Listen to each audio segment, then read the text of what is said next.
केंद्रीय गृह मंत्री अमित शाह सोमवार को हिसार दौरे पर रहे, जहां उन्होंने पूर्व मंत्री ओपी जिंदल की पुण्यतिथि पर अग्रोहा मेडिकल कॉलेज में महाराजा अग्रसेन की प्रतिमा का अनावरण किया। साथ ही मेडिकल कॉलेज में 30 बेड के आईसीयू यूनिट का लोकार्पण और पीजी हॉस्टल का शिलान्यास किया। इसके बाद उन्होंने कार्यक्रम को भी संबोधित किया। हरियाणा सरकार की जमकर तारीफ की। राज्य में एमएसपी पर खरीदी जाती है 24 सब। सैनी जी बहुत जागरूक है। पहले 14 थी, सैनी जी के लिए ताली बजाओ, उन्होंने 14 से 24 कर दी। सबसे पहला राज्य अगर कोई है तो हरियाणा है। लाल डोरे के भीतर मालिकाना हक अगर पूरे देश में सबसे पहले किसी ने दिया तो हरियाणा ने दिया।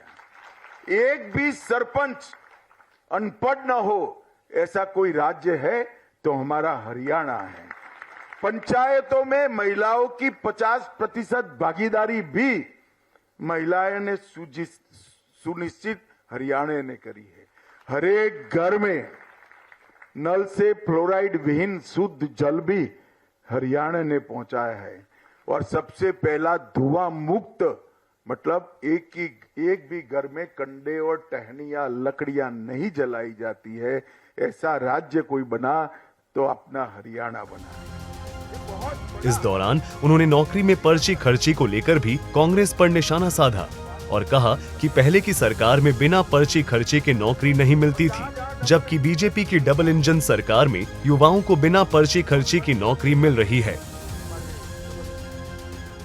ये हरियाणा में सबसे बड़ी बदनामी होती थी नौकरियों के अंदर करप्शन, जातिवाद के कारण। एक सरकार आती थी तो एक क्षेत्र के लोगों को नौकरी मिलती थी, दूसरी सरकार आती थी तो दूसरे क्षेत्र के लोगों, और किसी को फ्री ऑफ कॉस्ट नौकरी नहीं मिलती थी।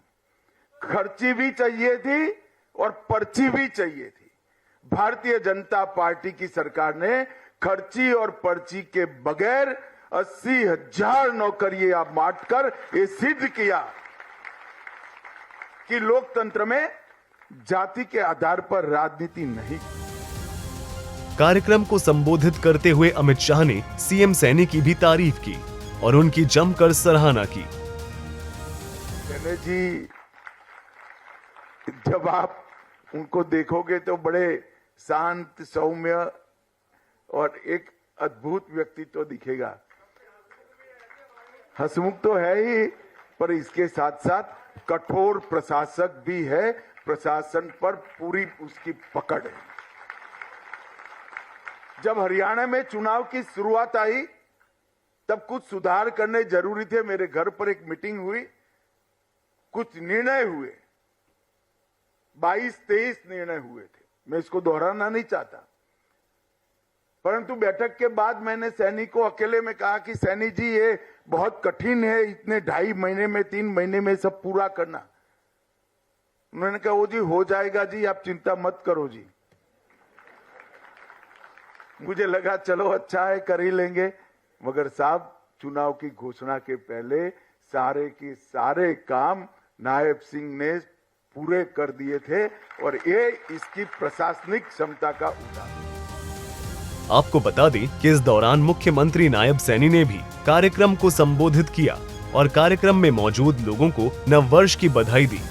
साथ ही पीएम मोदी के विजन का भी जिक्र किया।